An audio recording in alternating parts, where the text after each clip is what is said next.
Chapter 1: The Shadow of the Elysium. The SS Elysium stood like a forsaken colossus against the jagged cliffs of Bergen's harbor, its blackened silhouette a scar etched into the bruised twilight sky.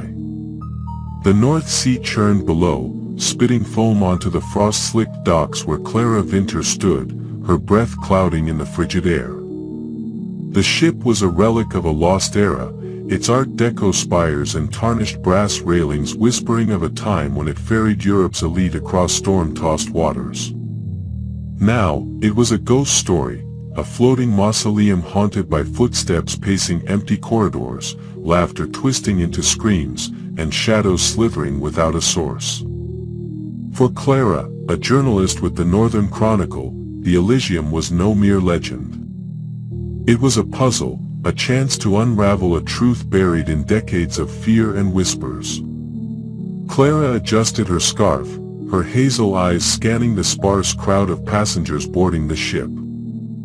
Fewer than 20 souls braved the voyage, thrill-seekers chasing ghost stories, historians chasing facts, and a peculiar man in a black overcoat lingering at the gangway, his face half hidden by a wide-brimmed hat. The wind howled, carrying the tang of salt and something else, something metallic, like blood. Clara's leather satchel, heavy with her notebook and recorder, felt like an anchor grounding her to her purpose. "Are you sure about this, Clara?" Elias Lund, her photographer, muttered beside her. His wiry frame shivered in his too-thin coat, his chestnut hair damp from the sea mist. He chewed his thumbnail, a nervous tic that worsened with every step toward the gangway. This ship, people don't just disappear for no reason. They say it's cursed. Clara smirked, brushing a strand of auburn hair from her face. "That's why we're here, Elias. If it's just rumors, we'll debunk them. If it's real," she paused, her gaze drifting to the ship's towering funnels, their paint chipped and streaked with rust. "We'll have the story of the century." Elias followed her gaze, his eyes narrowing at a gaunt sailor with deep-set eyes who stood motionless by the gangway. "The crew's watching us like we're prey. That guy, he looked right through me." Clara glanced at the sailor, who quickly averted his gaze. Her stomach twisted, but she pushed the feeling aside. Fear was a distraction. "Come on," she said, hoisting her satchel. "Let's get settled before we leave port." The gangway groaned under their weight, its wood slick with spray. Inside, the Elysium's grand foyer was a study in faded opulence. Crystal chandeliers hung from the ceiling, their light dim and flickering, casting jagged shadows on polished mahogany walls. The air was thick, heavy with the scent of old wood and something sour, like damp wool left to rot. Clara's boots echoed on the marble floor, each step unnervingly loud in the silence. "Welcome aboard the SS Elysium," a voice intoned, smooth and clipped. A man in a pristine officer's uniform stepped forward, his smile too wide, too practiced. "I'm Captain Henrik Voss. We trust your voyage will be unforgettable." Clara nodded, noting the way Voss's eyes lingered on her satchel, as if he could see the notebook and recorder tucked inside. "Thank you, Captain. I'm Clara Winter, Northern Chronicle. This is Elias Lund, my colleague." Voss's smile didn't waver, but his eyes darkened. "A journalist. How intriguing. We don't often have the press aboard. I hope you find what you're looking for." "I intend to," Clara replied, her tone light but her gaze steady. Elias shifted uncomfortably. "Where's the rest of the crew?" he asked, glancing around the empty foyer. "This place feels like a crypt." Voss's smile tightened. "The Elysium operates with a minimal crew. Efficiency, you understand. Your cabins are on Deck B, staterooms 204 and 205. Dinner is at 8 in the grand dining room. Enjoy your stay. As Voss turned away, Clara caught a glimpse of a tarnished brooch on his lapel, a crescent moon, its edges worn but oddly ceremonial. It seemed out of place, almost ritualistic. She filed it away for later, her journalist's instincts buzzing. The corridors of Deck B were narrow, the red carpet threadbare, exposing warped wood beneath. Clara's cabin was small but luxurious, with a four-poster bed, velvet curtains, and a porthole framing the darkening sea. She unpacked her recorder and notebook, setting them on the desk, when a faint sound drifted through the ceiling, a rhythmic tapping, like footsteps pacing above. "Elias, you hear that?" she called, stepping into the corridor. Elias, fumbling with his key, froze, his eyes darting to the ceiling. The tapping continued, slow and deliberate, moving from one end of the corridor to the other.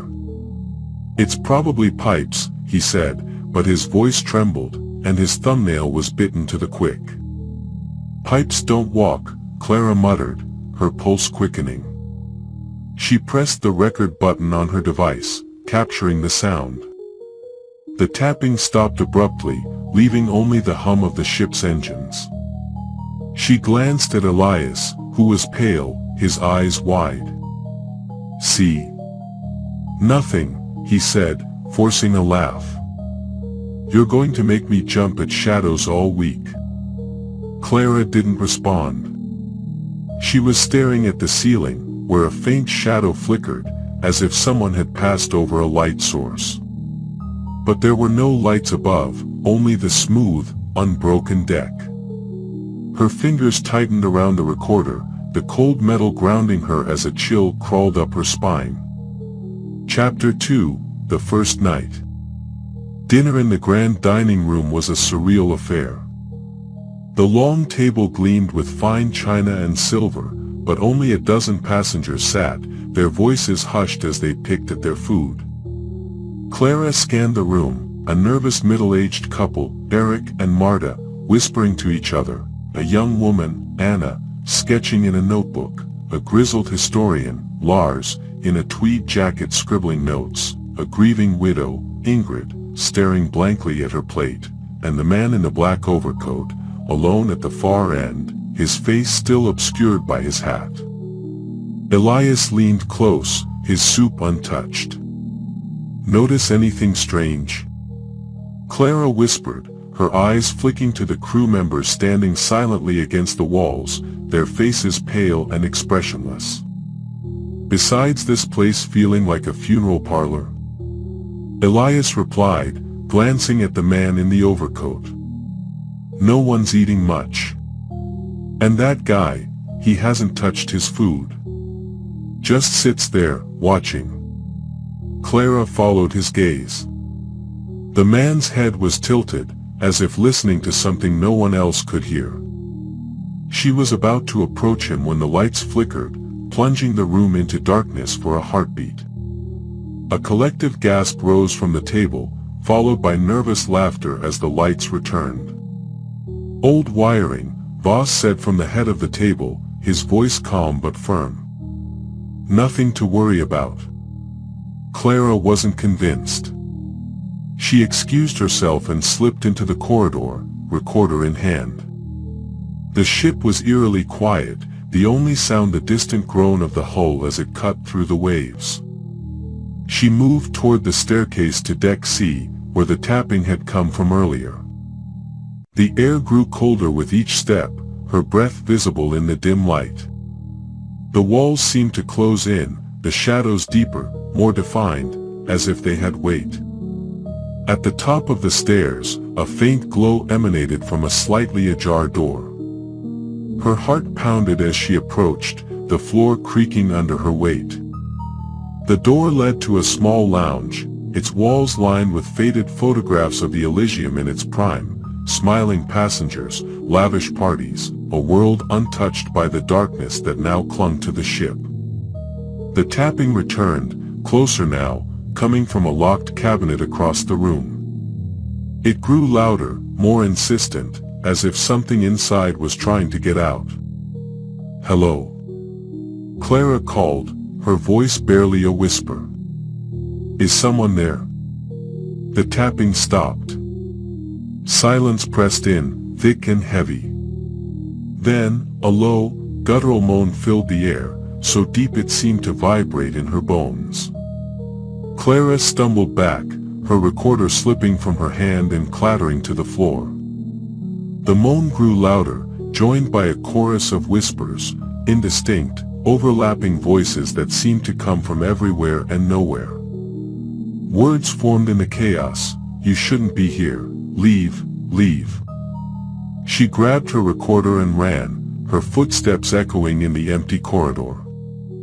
In her cabin, she locked the door and leaned against it, her heart racing. The whispers had stopped, but their echo lingered, cold and sharp, like a blade pressed against her skin. She played back the recording, her hands trembling. The moans and whispers were there, faint but unmistakable, layered over the tapping footsteps. But there was something else, a single, clear word: Elysium. Asterisk. Clara sat on the edge of her bed, her mind racing.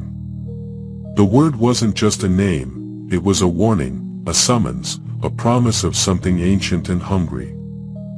She opened her notebook, jotting down everything: the footsteps, the whispers, Voss's brooch, the shadow on the ceiling.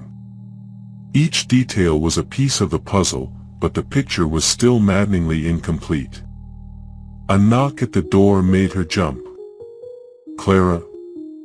Elias's voice was muffled, tinged with unease. "You okay?" She opened the door, finding Elias pale, his thumbnail bitten to a bloody nub. "I'm fine," she said, forcing calm into her voice. "What about you? You look like you've seen a ghost." Elias laughed nervously, running a hand through his damp hair. "Not a ghost, but something. I was in my cabin, developing photos. There's a shadow in one of them, Clara. It's not mine, and it's not the crew's. It's wrong." Clara's pulse quickened. "Show me." In Elias's cabin, the air smelled of developing chemicals and fear.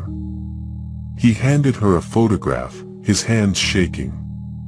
The image showed a corridor on Deck B, empty save for a shadow on the wall, tall, emaciated, with limbs too long and a head tilted at an unnatural angle.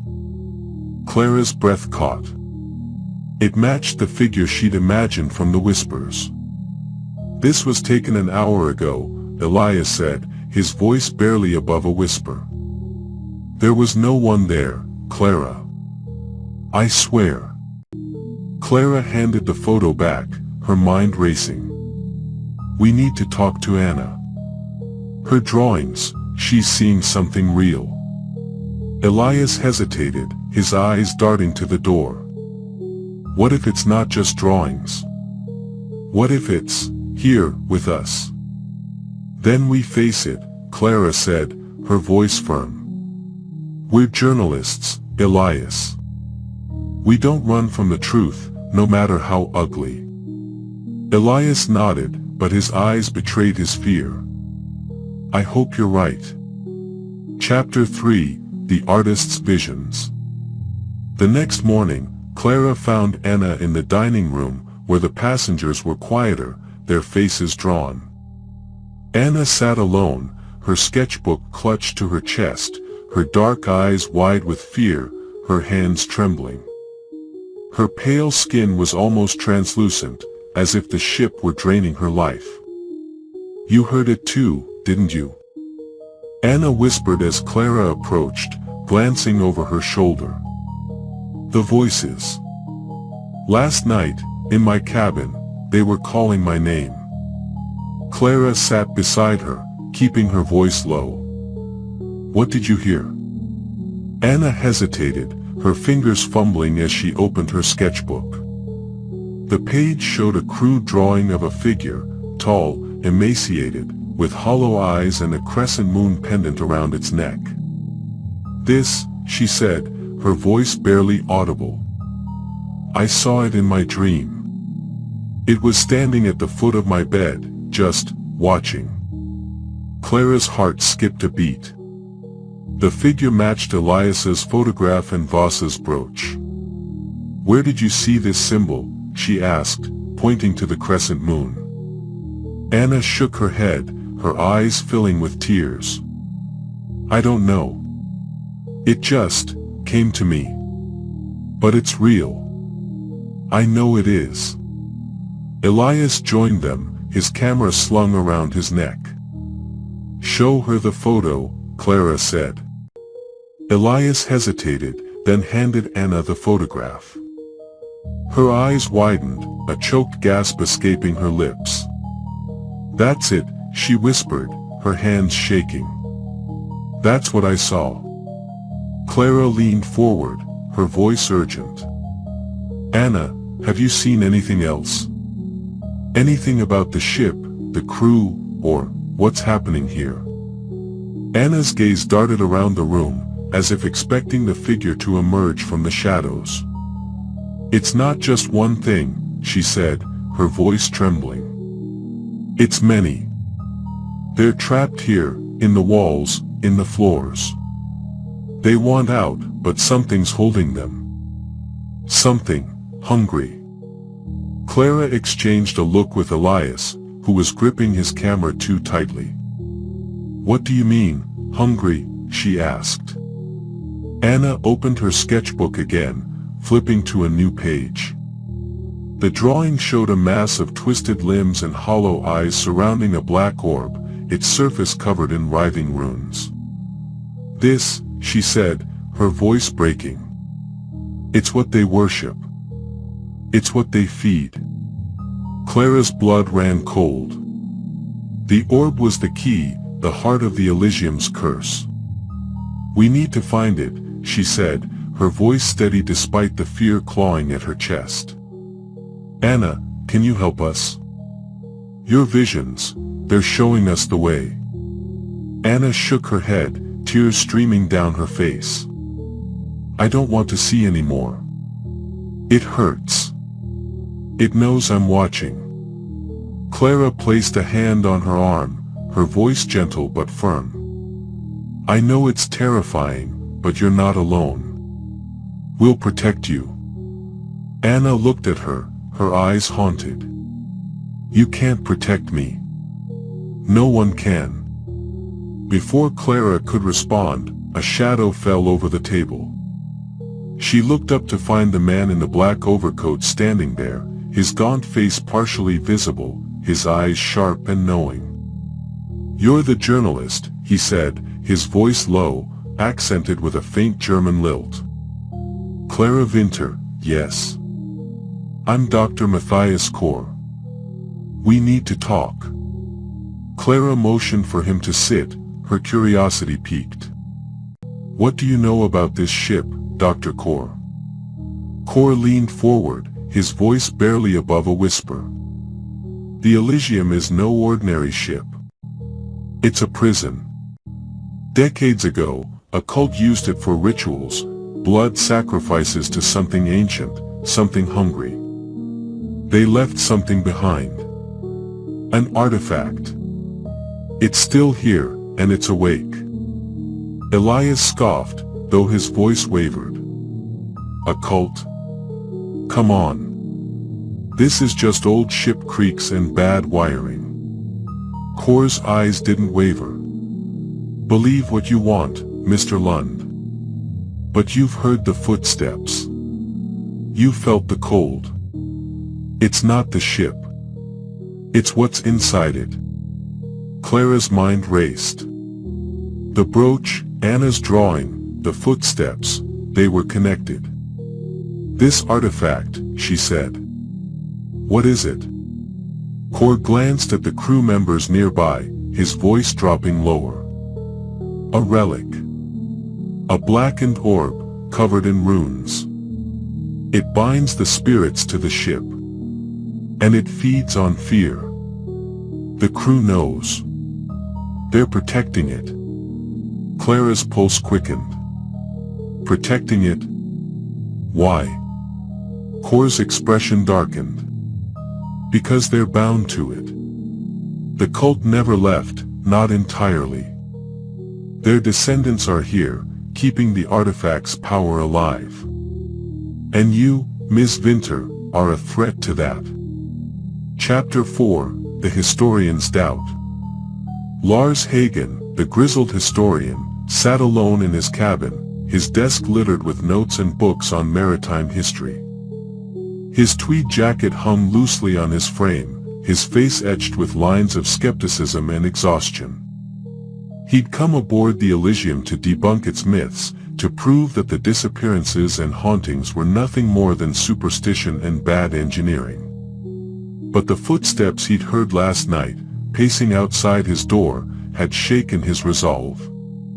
He opened his notebook, his pen scratching furiously as he wrote, "The Elysium's history is incomplete.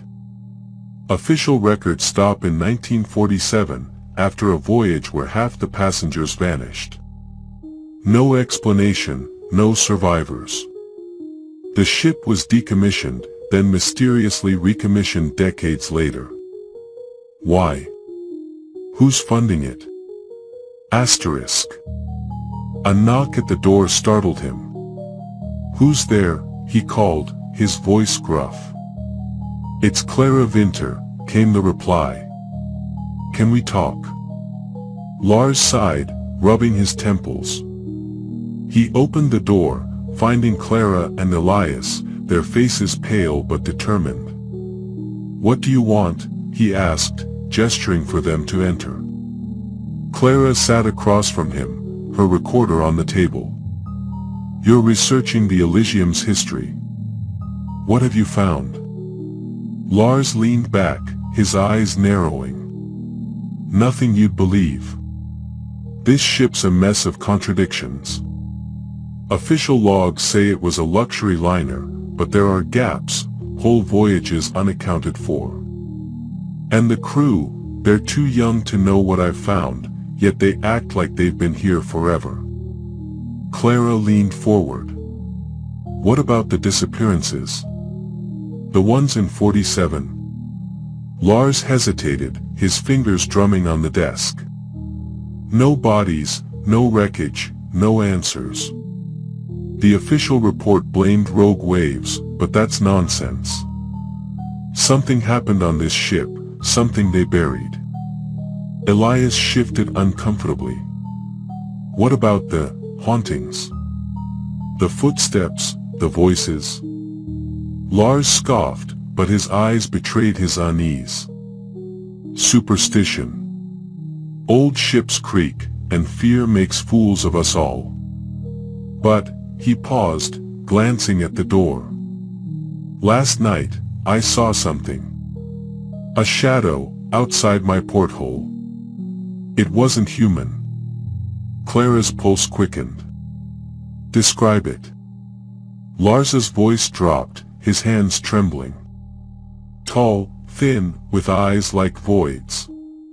It was there, then gone. I checked the deck, nothing. But I swear it was watching me."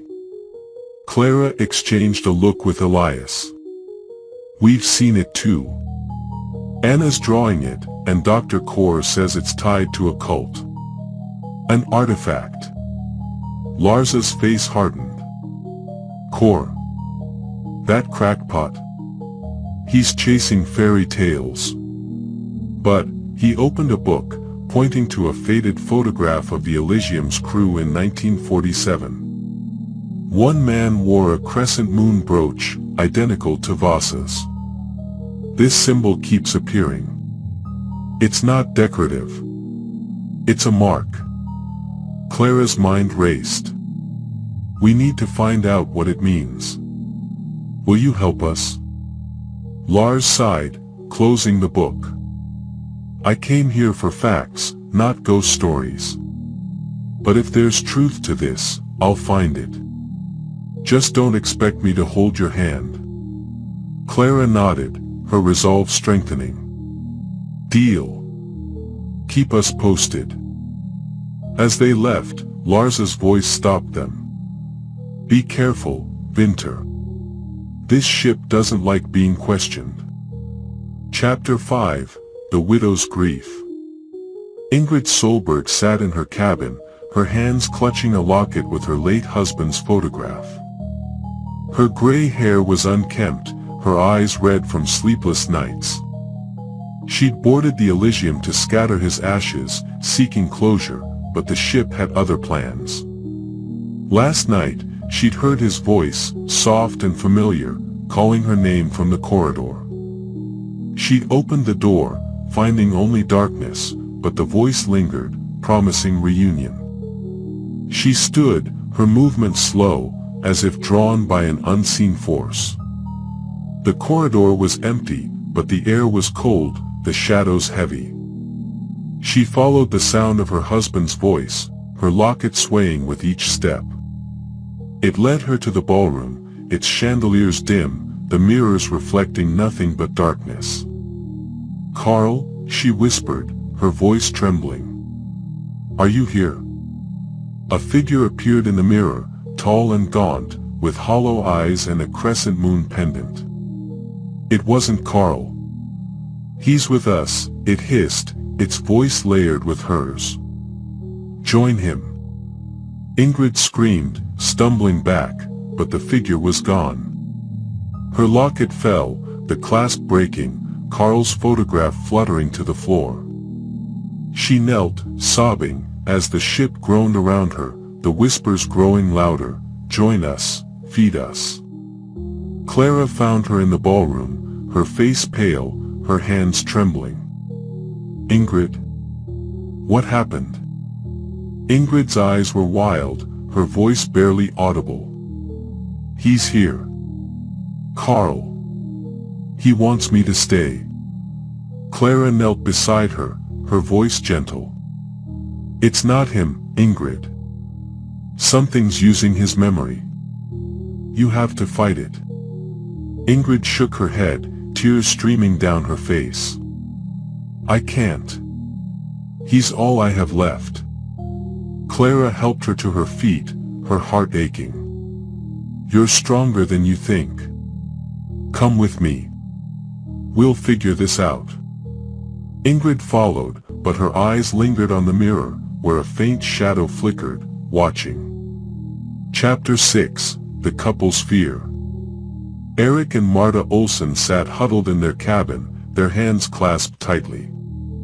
They'd boarded the Elysium for a second honeymoon, hoping to rekindle their fading marriage, but the ship's oppressive atmosphere had driven a wedge between them. Eric, a burly man with a weathered face, paced the room, his voice tight with anger. This was your idea, Marta, he snapped, glaring at his wife. A romantic cruise, you said.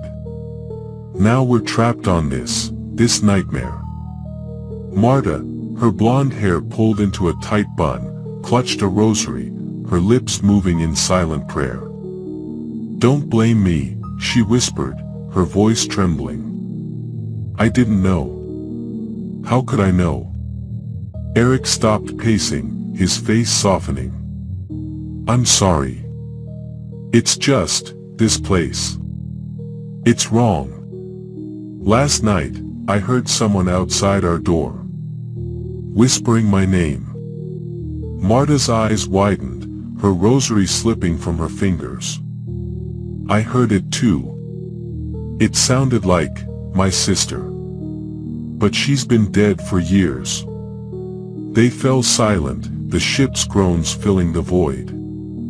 A faint scratching came from the porthole, like nails dragging across glass. Eric approached, his heart pounding, and peered out. A face stared back, pale, eyeless, with a crescent moon pendant glowing at its throat. He stumbled back, a choked scream escaping his lips. Eric! Marta cried, rushing to his side. What is it? It's not human, he gasped, his face ashen.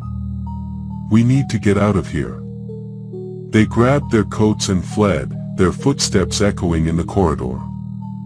They found Clara in the dining room, her recorder on the table, her face grim. "Something's out there," Eric said, his voice shaking. "It's not just ghosts. It's something worse." Clara nodded, her mind racing. "You're not alone. We've all seen it. Stay with us. We're trying to figure out what's happening." Marta clung to Eric, her voice shaking. "God help us," she whispered, her eyes fixed on the shadows. Chapter 7: The Historian's Fate. The days that followed turned the Elysium into a nightmare. Footsteps echoed through every deck, accompanied by screams that woke passengers in the night. Lights flickered constantly, plunging corridors into darkness. Clara's recordings captured whispers, names, pleas, and guttural chants in a language she couldn't identify. Anna's visions worsened, her sketches filling with grotesque figures, emaciated forms with hollow eyes, their limbs too long, their mouths stretched into silent screams. Elias, once a skeptic, grew jumpy, claiming he saw a shadow following him, its footsteps matching his own. One night, Lars disappeared. His cabin was found empty, the walls streaked with blood that vanished by morning. His notebook lay open on the desk, the final entry scrawled in frantic handwriting, asterisk, "The crescent moon is their mark. The orb is real. It's in the engine room. Don't trust Voss." Asterisk. Panic spread, and the crew's evasions only fueled it. Clara confronted Voss in his office, a cramped room lined with nautical charts and a single photograph of the Elysium in its glory days. "What happened to Lars?" she demanded, her voice sharp, recorder running. "There was blood in his cabin. You can't just dismiss this." Voss's smile was gone, his face pale, his eyes cold. "It was a prank, Ms. Winter. Passengers get creative. You'd be wise to focus on enjoying the voyage." Clara leaned forward, her voice steady. "I saw your brooch, Captain. A crescent moon. It's in Anna's drawings, in Lars's notes. What are you hiding?" Voss's hand twitched toward his lapel, his eyes narrowing. "You're treading dangerous ground. Some things are better left alone." Before Clara could respond, the ship lurched violently, a deep groan echoing through the hull. The lights flickered, and a scream pierced the air from below. Voss pushed past her, barking orders to the crew, his voice calm but commanding. Clara followed, her recorder still running, capturing the chaos. In the dining room, the passengers were in disarray. Eric and Marta clung to each other, sobbing, their faces pale. Anna sat in a corner, rocking back and forth, her sketchbook open to a new drawing, a mass of twisted limbs and hollow eyes surrounding a black orb, its surface pulsing. Elias grabbed Clara's arm, his grip tight, his voice shaking. "We need to get off this ship, Clara. Now." "We can't," Clara said, her eyes fixed on Anna's drawing, her voice firm. "Not until we know what's happening." Cor appeared beside them, his coat dusted with frost, as if he'd been outside, his eyes haunted. "It's begun," he said, his voice grim. "The artifact is waking. We need to find it before it's too late." Chapter 8: The Descent. Cor led Clara, Elias, Anna, Eric, and Marta to the ship's lower decks, where the air was thick with the stench of oil and decay. The corridors were narrower, the walls rusted and slick with condensation. The footsteps followed, louder now, shaking the floor. Clara's recorder buzzed with static, the whispers growing clearer, find it, take it, feed it. The artifact is in the engine room, Kor said, his flashlight cutting through the darkness. The cult hid it where no one would look. The engine room was a labyrinth of rusted pipes and flickering lights, the air suffocating, the hum of the engines replaced by an unnatural silence. As they searched, the footsteps became deafening, the walls trembling. Shadows moved in the corners, coalescing into forms, tall, emaciated, with hollow eyes and crescent moon pendants. Anna screamed, collapsing as a voice hissed her name. Elias fired his camera's flash, momentarily dispersing the figures, but they returned, their moans filling the air. Clara found a locked panel behind a tangle of pipes. Her hands shook as she pried it open, revealing a blackened orb, its surface pulsing with a sickly light, covered in runes that seemed to writhe under her gaze. As she reached for it, the ship lurched again, the engines dying. The shadows surged, their forms twisting into something inhuman, limbs too long, faces melting into voids. The orb burned her hands, whispering promises of power, of truth, of secrets she could never unlearn. Don't listen to it. Kor shouted, pulling her back. It lies. It wants you to feed it.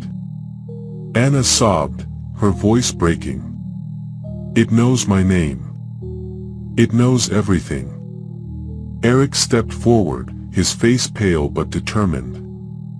We can't stay here. Marta, stay with Anna. Elias, help me cover the door. Marta nodded, her rosary trembling in her hands.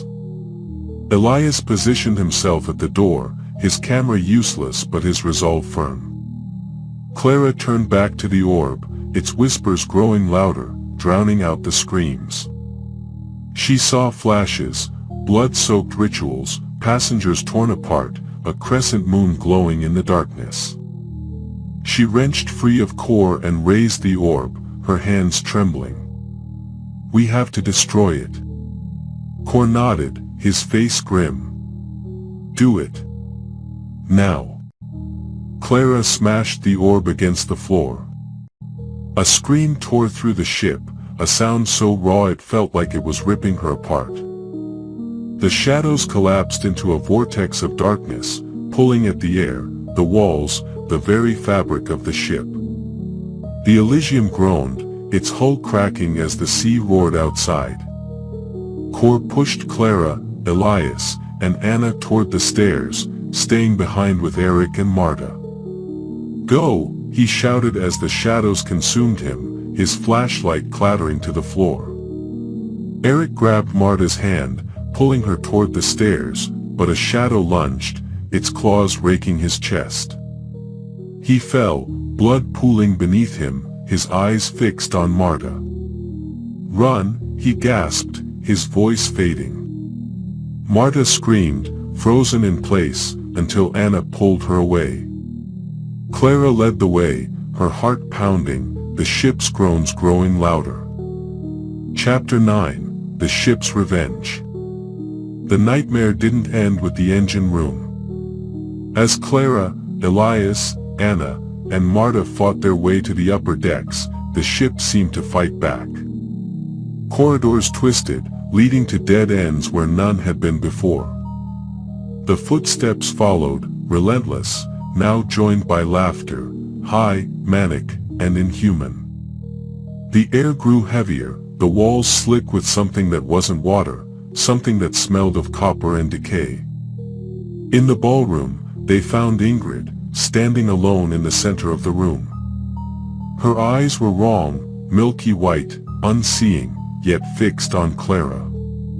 You can't stop it, she said, her voice layered with others, a chorus of the dead. It's awake. It's hungry. Clara's heart pounded. Ingrid, listen to me. You're not yourself. Fight it. Ingrid's head tilted, a grotesque smile spreading across her face. Fight? There's no fighting. only feeding. She lunged, her fingers clawing at Clara's throat. Elias tackled her, pinning her to the floor, but her strength was unnatural, her nails drawing blood from his arms. "Run, Clara," he shouted, struggling to hold her down. Clara hesitated, then bolted for the door, Anna and Marta behind her. The ship groaned again, the floor tilting beneath them. They stumbled into the library, a cavernous room lined with dusty tomes and faded maps. There, Clara found a journal, its leather cover embossed with a crescent moon. The pages detailed the cult's rituals, sacrifices to an entity they called the Hunger, bound to the orb, a relic from a time before history. The Elysium was their altar, its voyages a lure for victims. The journal's final entry was scrawled in frantic handwriting, asterisk, "The orb cannot be destroyed. It will take us all." Asterisk. Clara's blood ran cold. She tucked the journal into her satchel and turned to Anna and Marta. "We need to find Elias. We can't leave him." Marta sobbed, her rosary clutched tightly. "Eric's gone. I can't lose anyone else." Anna's face was pale, her eyes haunted. "It's not over," she whispered, her hands trembling. "It's still here." They returned to the ballroom, but it was empty, save for a smear of blood on the floor. Elias was gone, and Ingrid stood at the far end, her white eyes glinting in the flickering light. "You can't leave," she whispered, her voice echoing with the others. "It wants you." Clara backed away, her hand on the door. "I'm not giving up," she said, her voice steady despite the fear clawing at her chest. She led Anna and Marta to the deck, the ship's groans growing louder, the walls cracking as the sea pressed in. Chapter 10, The Library of Secrets. Clara's footsteps echoed in the library, the air thick with dust and the faint smell of decay. The journal weighed heavy in her satchel, its words burning in her mind. She needed answers, and the library was her best chance. The shelves towered above, their books warped and mildewed, as if the ship's curse had seeped into the pages. She scanned the titles, her flashlight cutting through the gloom, searching for anything that might explain the orb, the cult, or the hunger. A faint rustle came from the shadows, like pages turning on their own. Clara froze, her heart pounding. "Who's there?" she called, her voice echoing in the vast room. No answer, but the rustle grew louder, joined by a low hum, like a heartbeat pulsing through the walls. She moved toward the sound, her flashlight trembling in her hand. At the far end of the library, a book lay open on a table, its pages flipping rapidly, as if caught in an unseen wind. Clara approached, her breath catching as she saw the text, ancient runes, identical to those on the orb, writhing like living things. She reached for the book, but the pages slammed shut, the sound like a gunshot. The hum grew louder, the air vibrating with a presence she couldn't see but felt in her bones. A whisper slithered through the room, cold and sharp, "You seek what you cannot understand." Clara stumbled back, her flashlight flickering.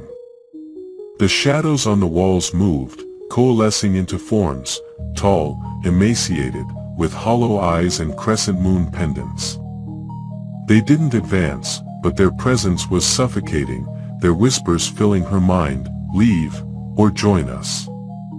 She ran, the journal clutched to her chest, the whispers chasing her through the corridors. In her cabin, she locked the door and leaned against it, her heart racing. The journal's pages were brittle, the ink faded, but legible. It told of the Order of the Crescent Moon, a cult that worshipped the Hunger, an entity older than time, bound to the orb. The Elysium was their altar, each voyage a ritual to feed the entity's insatiable appetite.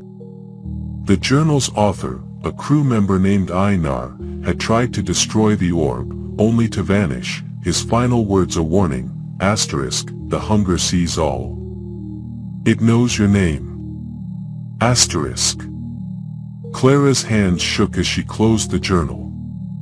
The ship was alive, its corridors a labyrinth, its shadows a prison. She needed to find Elias, Anna, and Marta, to warn them, to fight back. But the whispers lingered, cold and sharp, promising secrets she could never unlearn. Chapter 11, The Widow's Curse. Clara found Anna and Marta in the dining room, their faces pale, their eyes haunted. "We can't stay here," Marta sobbed, her rosary trembling in her hands. "Eric's gone. Ingrid, she's not human anymore." Clara's heart ached, but her resolve was firm. "We're not leaving without Elias. And we need to stop this, for Eric, for Lars, for everyone." Anna's voice was barely audible. "It's inside me," she whispered, her hands clutching her sketchbook. "It knows everything I see." Clara placed a hand on her shoulder. "You're stronger than it, Anna. We'll get through this together." They searched the ship, their footsteps echoing in the empty corridors. The air grew colder, the shadows deeper, as if the Elysium were watching, waiting. In the ballroom, they found Elias, his face bloodied, his camera shattered. "Ingrid, she attacked me," he gasped, his voice trembling. "I barely got away." Clara helped him to his feet, her mind racing. "We need to stick together. The journal says the orb can't be destroyed, but we have to try something." Elias laughed bitterly, his hands shaking. "Try something? Clara, we're trapped on a haunted ship in the middle of the sea. This isn't a story. It's a death sentence." Clara grabbed his shoulders, forcing him to meet her gaze. "We're not dead yet, Elias. We fight, or we die running. Your choice." Elias nodded, his jaw tightening. "Fine. But we need a plan." They returned to the library, where Clara showed them the journal. "Einar tried to destroy the orb and failed," she said. "But he left clues. There's a ritual, a way to weaken the hunger. We need to find the artifacts he mentioned, a dagger, a chalice, and a pendant, all marked with the crescent moon." Anna's eyes widened. "The pendant. I saw it in my dreams. It's in the captain's quarters." Marta's voice trembled. "And the dagger? The chalice?" Clara's face was grim. "We'll have to search. But we start with Voss. He's hiding something." Chapter 12, The Captain's Secrets. Clara led the group to Voss's office, their footsteps muffled by the ship's groans. The door was locked, but Elias picked it with a hairpin, his hands steady despite his fear. Inside, the room was a shrine to the Elysium's dark past, nautical charts marked with strange symbols, a photograph of the 1947 crew, all wearing crescent moon brooches, and a locked safe in the corner. Clara pried open the safe, revealing a crescent moon pendant, its glow pulsing with an unnatural light. "This is it," she whispered, her hands trembling as she lifted it. The whispers surged, filling her mind with visions, blood-soaked altars, passengers screaming, the sea turning red. "Don't touch it," Anna cried, her voice breaking. "It's alive." Clara dropped the pendant, her hands burning. "We need the dagger and chalice," she said, her voice steady despite the fear. "They're somewhere on this ship." Elias's face was pale. "And Voss?" He'll know we were here. Clara's eyes hardened. Let him come. We're not running anymore. They left the office, the pendant left behind, its glow haunting them. The ship groaned louder, the walls cracking, the footsteps deafening. In the corridor, they found Voss, his brooch glowing, his face calm but his eyes dark with malice. You shouldn't have come here, he said, his voice low. The hunger sees all. It knows your names. Clara stepped forward, her recorder running. What are you protecting, Voss? The orb? The cult? Voss's smile was cold. You think you can stop it? The hunger is eternal. This ship is its altar, and you are its offering. He lunged, but Elias tackled him, pinning him to the floor. Go! Elias shouted, struggling to hold him down. Clara hesitated, then led Anna and Marta away, her heart pounding. They searched the ship, finding the dagger in the chapel, its blade etched with runes, and the chalice in the dining room, hidden in a locked cabinet. The artifacts burned their hands, their whispers promising power and pain. Chapter 13, The Ritual. Clara, Anna, and Marta returned to the engine room, the artifacts in hand. The ship was dying, its hull cracking, the sea pouring in. The footsteps were a thunderous roar, the whispers a cacophony of the dead. Elias joined them, bloodied but alive, having escaped Voss. We need to perform the ritual, Clara said, her voice steady. Einar's journal says it can weaken the hunger, banish it from the ship. Anna's face was pale, her eyes glowing faintly. It's fighting me, she whispered, her body trembling. It knows what we're doing. Marta clutched her rosary, her voice trembling. What do we do? Clara opened the journal, reading Einar's instructions. We place the artifacts in a circle, chant the words, and offer a sacrifice, not blood, but fear.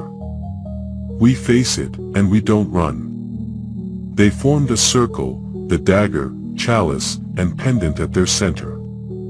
Clara began the chant, her voice shaking but firm, the words ancient and heavy. The shadows surged, coalescing into a Lovecraftian nightmare, writhing limbs, hollow eyes, a void that swallowed light. The hunger roared, its voice shaking the ship, you cannot stop what is eternal. Anna screamed, her eyes glowing brighter, her body trembling. It's inside me, she cried, collapsing. Clara grabbed her hand, her voice urgent. Fight it, Anna. You're stronger than it. Elias and Marta joined the chant, their voices rising over the hunger's roar. The artifacts glowed, their light piercing the darkness. The hunger screamed, its form unraveling, the shadows collapsing into a vortex.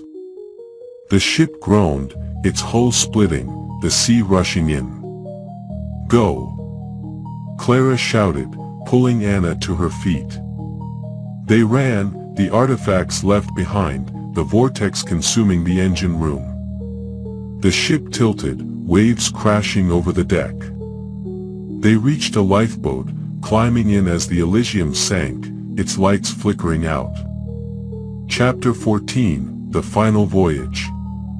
The lifeboat hit the water, the cold biting through Clara's coat. Elias rowed, his face grim, his hands bloodied. Anna lay curled in the bottom, her eyes clear but haunted. Marta clutched her rosary, her sobs echoing over the waves. The Elysium sank behind them, its lights flickering out one by one, until only darkness remained.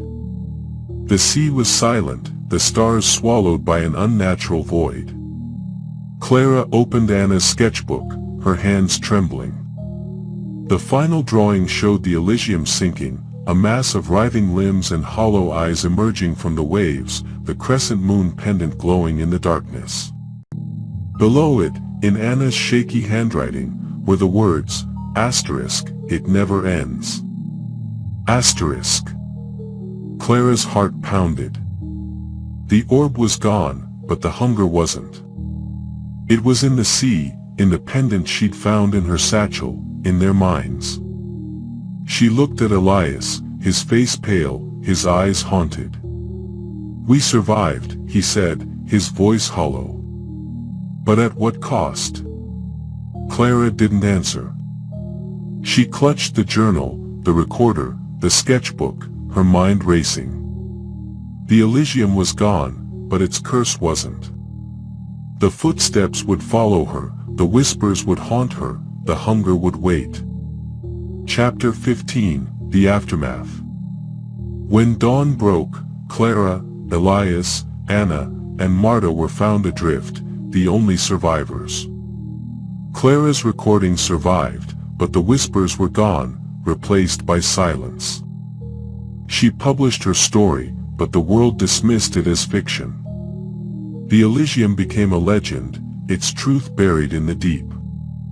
In Bergen, Clara sat at her desk, the journal open, its pages filled with Einar's warnings. She wrote her own entry, her hand steady despite the fear, asterisk, the Elysium is gone, but the hunger lives. It knows my name. It knows yours. Asterisk. Clara closed the journal, her eyes fixed on the crescent moon pendant that had reappeared in her satchel. The footsteps grew louder, the whispers closer. She didn't know if she could fight it, but she would try. For Elias, for Anna, for Marta, for Lars, for Eric, for all the souls the Elysium had claimed. The hunger would not win. Chapter 16, The Echoes of the Past. Clara's nights in Bergen were haunted by the footsteps that never ceased, pacing beyond her door, whispering her name. The pendant lay on her desk, its crescent moon glinting in the lamplight, a silent accusation. She'd brought it back, unknowingly, a piece of the Elysium's curse that refused to let her go. She opened the journal again, rereading Einar's warnings, searching for a way to end the nightmare. A new lead emerged from an unexpected source, a letter from a woman named Lena, one of the passengers who'd escaped the Elysium. Lena claimed to have seen Anna after the ship, wandering the docks of Bergen, her eyes glowing faintly, her sketchbook filled with new drawings, maps of places that didn't exist, runes that pulsed with unnatural light. "She's still connected to it," Lena wrote. "And it's not done with you." Clara's pulse raced. Anna was alive, or at least, something wearing Anna's form was. She contacted Elias, who'd retreated to a small apartment in Oslo, refusing to speak of the Elysium. "We need to find her," she told him over the phone, her voice urgent. "If Anna's alive, she's our chance to stop this." Elias's voice was weary, broken. "Clara, let it go. We survived. That's enough." "It's not enough," Clara snapped. "The hunger's still out there. It's in Anna, in the pendant, in us. We can't run from it." Elias was silent for a long moment. "Fine," he said at last. "But if we do this, it's the last time. I can't keep chasing ghosts." Clara agreed, but she knew it wouldn't be the last time. The Elysium had marked them, its curse a stain they'd never wash away. She packed her satchel, the journal, the recorder, Anna's sketchbook, and the pendant, and set out for Bergen's docks, where Lena had last seen Anna. The docks were shrouded in fog, the air heavy with salt and decay. Clara's flashlight cut through the mist, her heart pounding as she searched for any sign of Anna. The footsteps followed, faint but relentless, echoing in the empty warehouses. She found Anna in an abandoned boathouse, her sketchbook open on the floor, her body curled into a ball. "Anna?" Clara whispered, her voice trembling. "It's me." Anna's head snapped up, her eyes glowing white, her voice a chorus of the dead. "You shouldn't have come," she hissed. "It sees you. It knows your name." Clara's blood ran cold, but she didn't back away. "I'm not leaving you," she said, her voice steady. "We're going to end this." Anna laughed, a sound that shook the walls. "End it? The hunger is eternal. It's in the sea, in the stars, in you." She lunged, her nails raking Clara's arm. Clara stumbled back, clutching the pendant. It burned her hand, its glow intensifying, the whispers filling her mind. "Feed it, join it." She fought the visions, blood-soaked altars, the Elysium sinking, the hunger rising, and threw the pendant into the sea.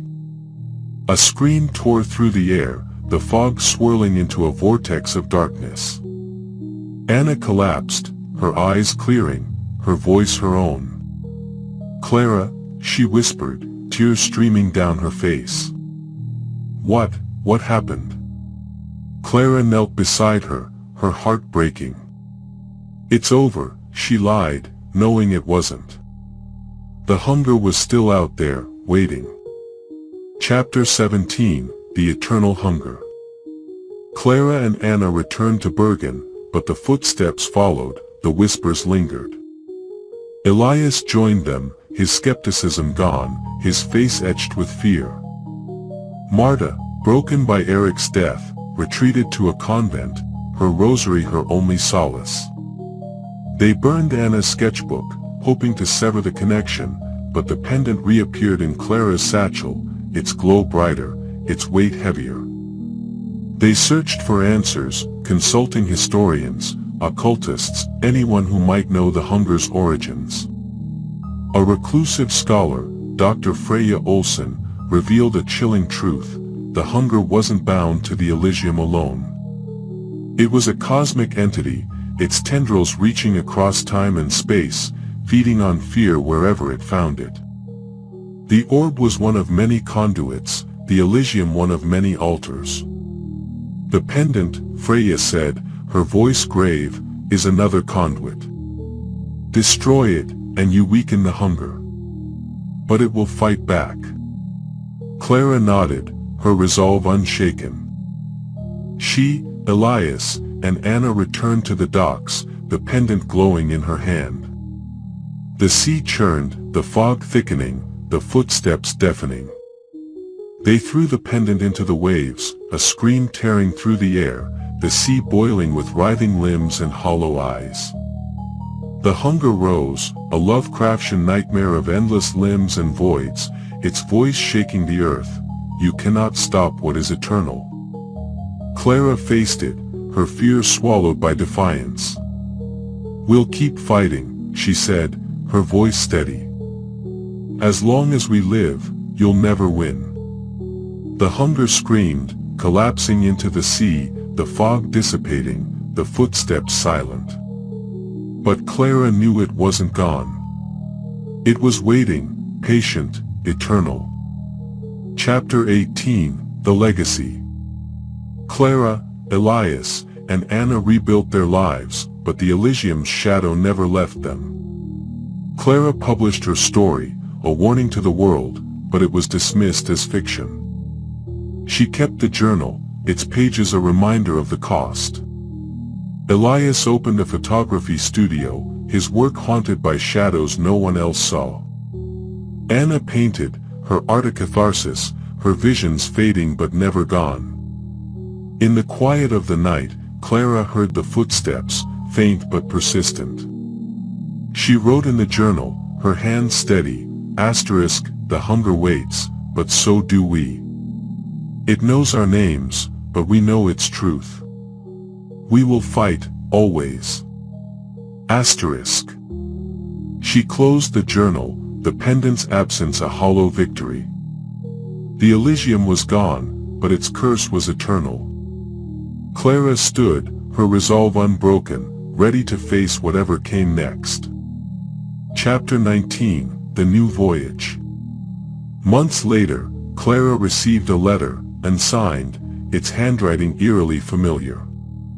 It spoke of a new ship, the SS Aurora, sailing from Bergen, its crew wearing crescent moon brooches, its passengers vanishing into the fog. "The hunger lives," it read. "It calls you." Clara's heart pounded, but her resolve was iron. She contacted Elias and Anna, their faces grim but determined.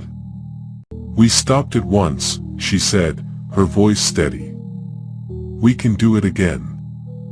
They boarded the Aurora, their satchels heavy with journals, recorders, and resolve. The ship's silhouette loomed against the horizon, its funnel streaked with rust, its corridors echoing with footsteps. Clara's hand tightened around her recorder, her eyes fixed on the sea. The hunger was waiting, but so was she. Chapter 20, The Aurora's Welcome. The SS Aurora was a mirror of the Elysium, its grandeur faded but its menace fresh. The grand foyer's chandeliers flickered, casting jagged shadows on the walls, the air thick with the scent of rust and something sour, like blood left to congeal. Captain Ingrid Nilsson greeted them, her smile too wide, her eyes too sharp, a crescent moon brooch glinting on her lapel. "Welcome aboard," she said, her voice smooth but cold. "The Aurora is a ship of second chances. I trust you'll find what you seek." Clara's instincts screamed warning, but she kept her tone neutral. "Thank you, Captain. I'm Clara Winter, Northern Chronicle. This is Elias Lund and Anna Svensson." Nilsson's eyes lingered on Clara's satchel, as if she could see the journal inside. A journalist. How curious. We don't often have the press aboard. Enjoy your stay. As Nilsson turned away, Clara whispered to Elias, "She's hiding something. That brooch, it's the same." Elias nodded, his thumbnail bitten to the quick. "This place feels wrong, Clara. Like the Elysium, but hungrier." Anna clutched her new sketchbook, her eyes wide. "It's already watching us," she whispered, her voice trembling. "I can feel it." Their cabins on Deck C were small, the walls papered in faded floral patterns, the portholes framing a sea that seemed too still, too dark. Clara unpacked her recorder, her hands steady despite the chill creeping up her spine. A faint tapping came from the ceiling, slow and deliberate, just like the Elysium. "Elias," she called, stepping into the corridor. "You hear that?" Elias emerged, his face pale. "Yeah. It's starting again, isn't it?" Anna joined them, her sketchbook open to a new drawing, a tall, emaciated figure with hollow eyes, a crescent moon pendant glowing at its throat. "It's here," she said, her voice barely audible. "It never left." Clara's pulse quickened. "We need to find the artifact. If it's like the Elysium, there's a conduit, another orb, another pendant, something." Elias shook his head, his voice tight. "Clara, we barely survived last time. What if this is worse?" "Then we fight harder," Clara said, her voice firm. "We know what we're up against now. We're not running." Anna's eyes filled with tears. "It knows I'm here," she whispered. "It's in my head again." Clara placed a hand on her shoulder. "We'll protect you, Anna. We're in this together." Chapter 21, The Passenger's Tale. The Aurora's dining room was a grim echo of the Elysium's, its passengers sparse and silent, their faces drawn with fear or resignation. Clara scanned the table, A young couple, pale and whispering, an elderly man, muttering to himself, a woman in a black veil, her hands trembling, and a man in a gray suit, his eyes sharp, watching everyone. Elias leaned close, his voice low. "Same vibe as before," he muttered. "No one's eating. And that guy in the suit, he's been staring at us since we sat down." Clara nodded, her eyes flicking to the man. He stood, approaching their table, his movements precise, almost mechanical. "You're the journalist," he said, his voice low, accented with a faint Eastern European lilt. "Clara Winter, yes. I'm Viktor Petrov. I know why you're here." Clara's curiosity piqued. "And why's that, Mr. Petrov?" Petrov sat, his eyes never leaving hers. "The Aurora is no ordinary ship. It's a sister to the Elysium, built by the same hands, cursed by the same blood. You destroyed their altar, but the hunger found another." Elias scoffed, though his voice wavered. "Another cult? Come on." Petrov's expression didn't change. "Not another. The same. The Order of the Crescent Moon never died. They rebuilt, they waited, and now they feed again. The artifact is here, in the ship's heart." Clara's mind raced. "What is it this time? Another orb?" Petrov shook his head. "A chalice, forged from the bones of their first sacrifice. It holds the hunger's essence, and it's guarded by the crew. Nilsson is one of them." Anna's hands trembled, her sketchbook open to a new drawing, a chalice, its surface carved with writhing runes, surrounded by hollow-eyed figures. "I saw it," she whispered, her voice breaking. "It's calling me." Clara's blood ran cold. "Where is it, Petrov?" Petrov glanced at the crew members standing silently against the walls, their eyes fixed on him. "The boiler room. But you won't reach it alone. The ship protects its own." Before Clara could respond, the lights flickered, plunging the room into darkness. A scream pierced the air, followed by the sound of glass shattering. When the lights returned, the woman in the black veil was gone, her chair overturned, a smear of blood on the table. Elias's face was ashen. "It's happening again." Clara stood, her recorder in hand. "We need to move. Now." Chapter 22, The Boiler Room. Petrov led them to the Aurora's lower decks, the air growing hotter, thicker, the stench of coal and oil overwhelming. The corridors were a maze of rusted pipes and flickering lights, the walls vibrating with the ship's pulse. The footsteps followed, louder now, shaking the floor, accompanied by whispers that seemed to come from the metal itself. "Find it, take it, feed it." "The chalice is in the boiler room," Petrov said, his flashlight beam trembling. "It's where they perform their rituals." The boiler room was a hellscape of roaring furnaces and choking smoke, the heat searing their skin.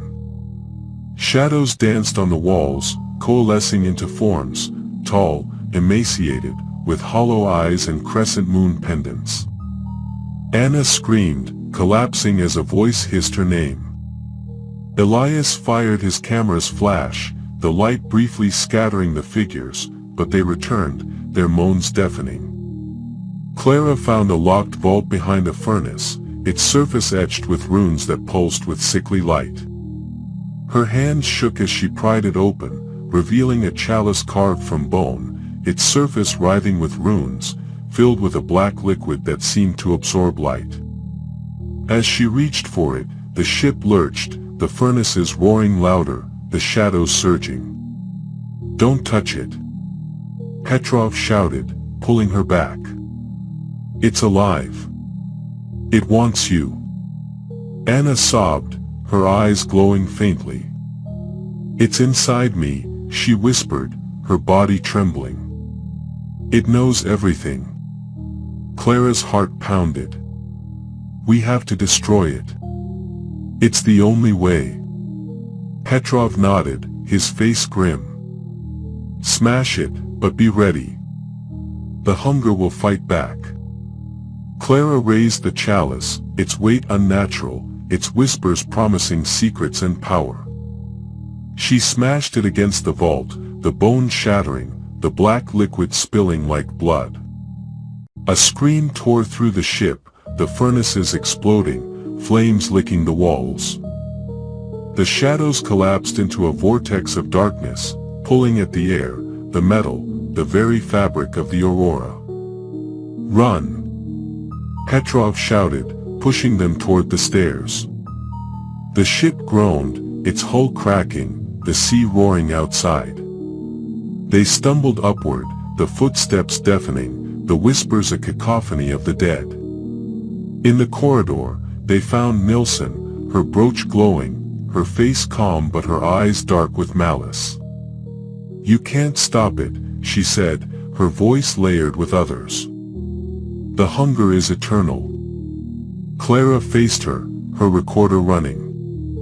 "We'll keep fighting," she said, her voice steady. "You'll never win." Nilsson lunged, but Petrov tackled her, pinning her to the floor. "Go," he shouted, struggling to hold her down. Clara led Elias and Anna to the deck, the ship tilting, waves crashing over the railings. They reached a lifeboat, climbing in as the Aurora sank, its lights flickering out. Chapter 23, The Sea's Embrace. The lifeboat rocked on the waves, the cold biting through their clothes.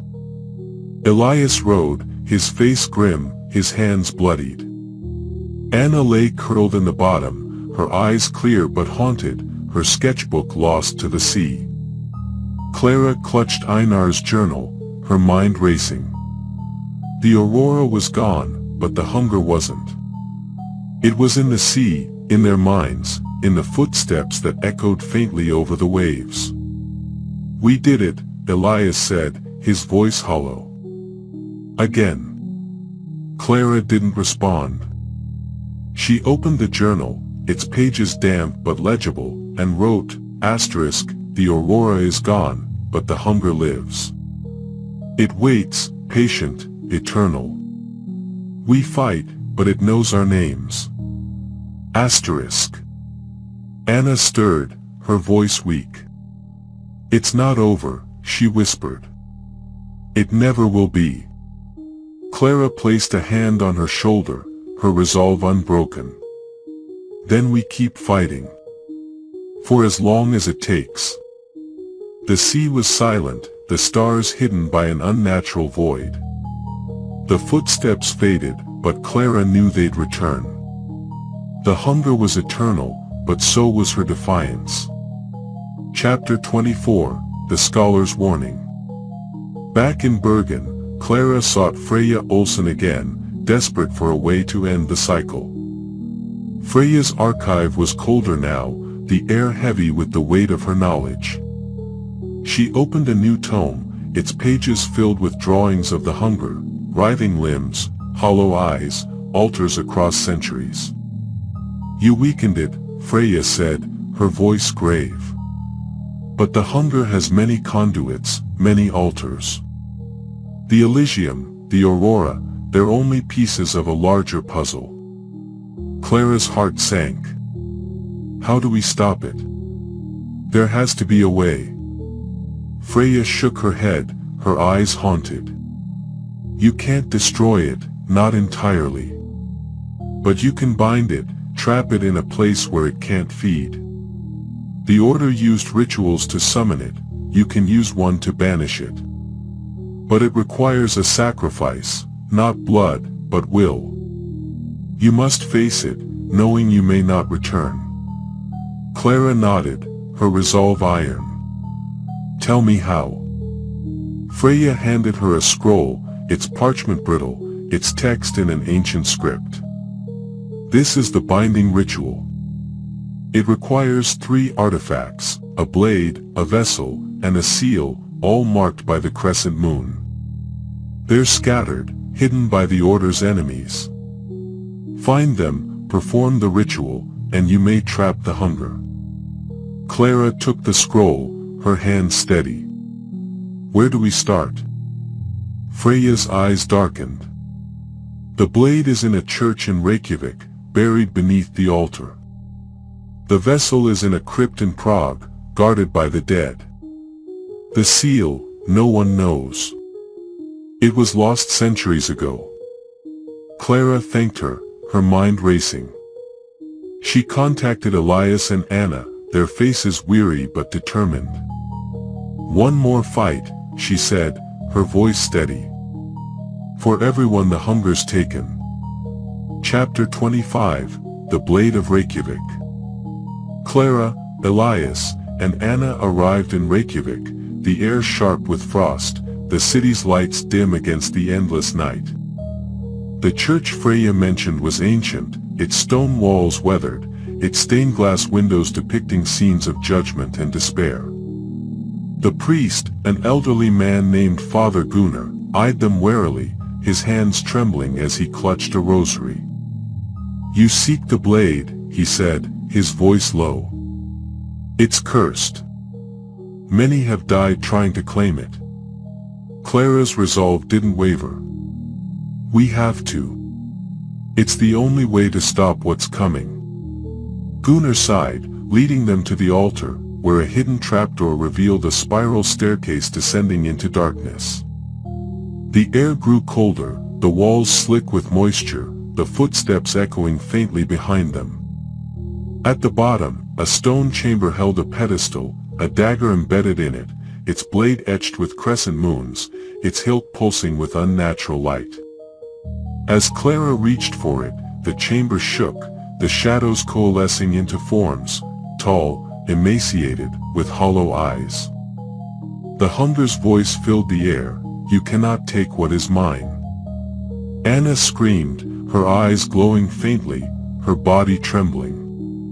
Elias fired his camera's flash, the light scattering the figures, but they returned, their moans deafening. Clara wrenched the dagger free, its weight burning her hand, the whispers promising pain and power. The chamber collapsed, stones falling, the shadows surging.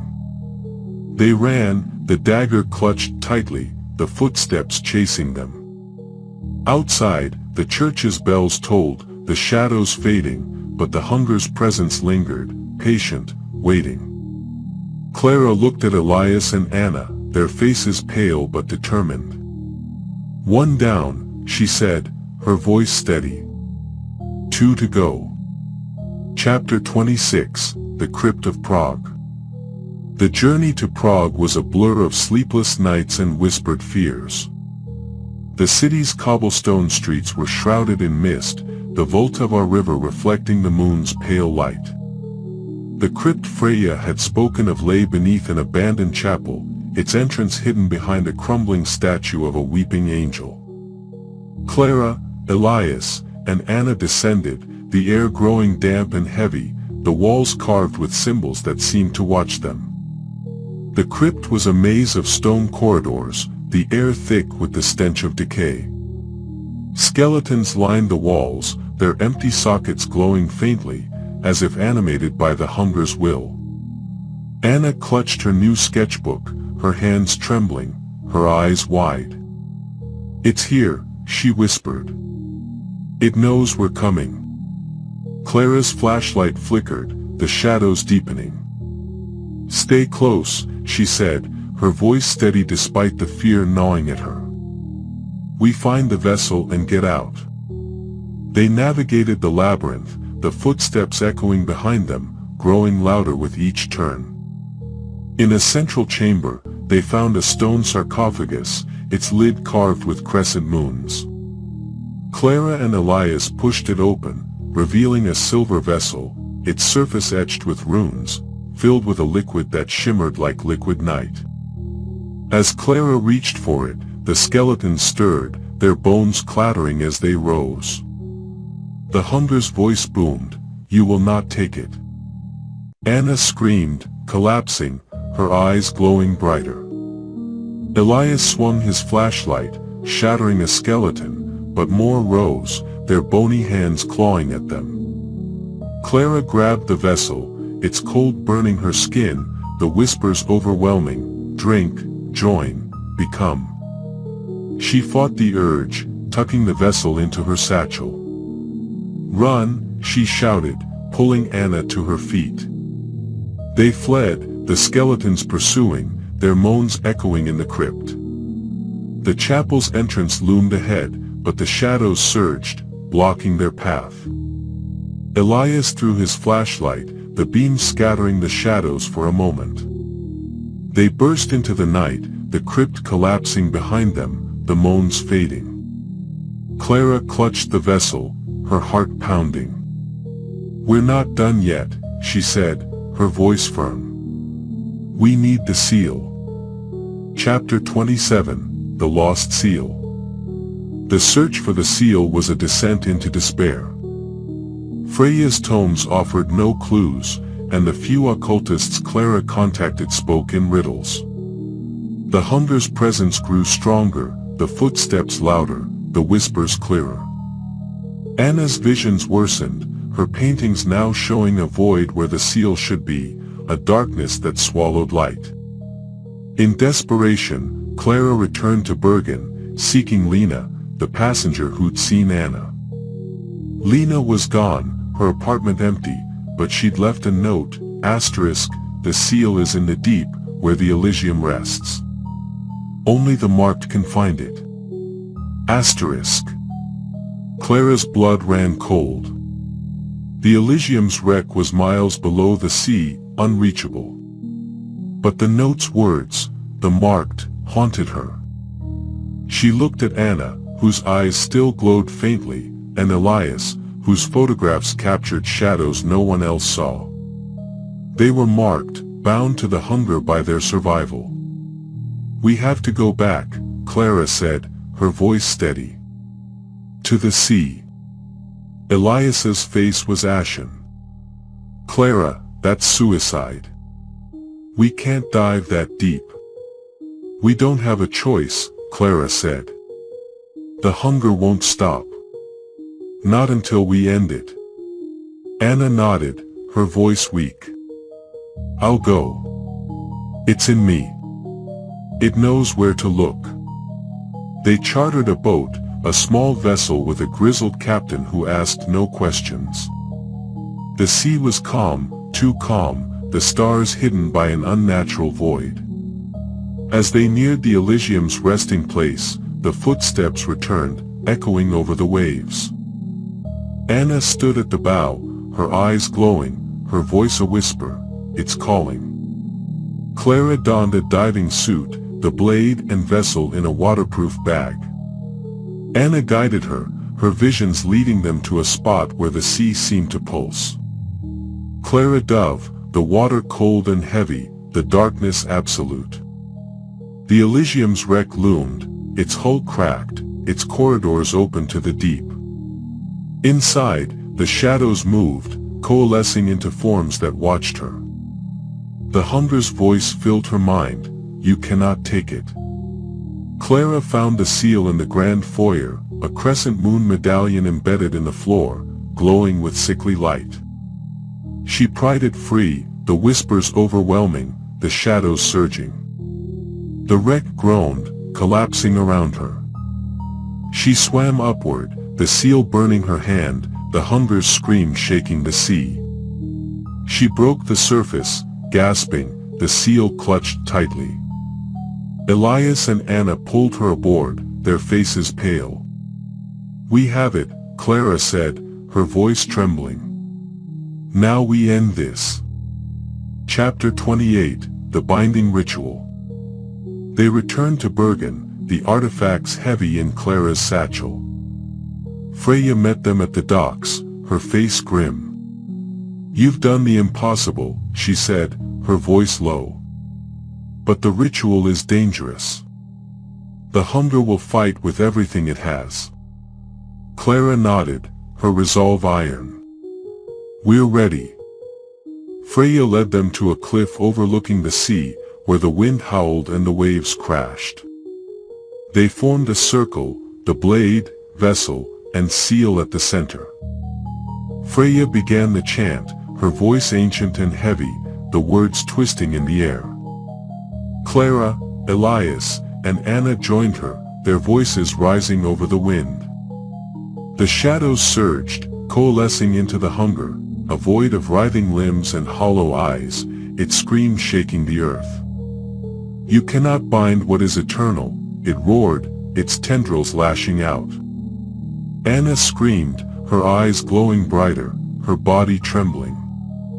"It's trying to take me," she cried, collapsing. Clara grabbed her hand, her voice urgent.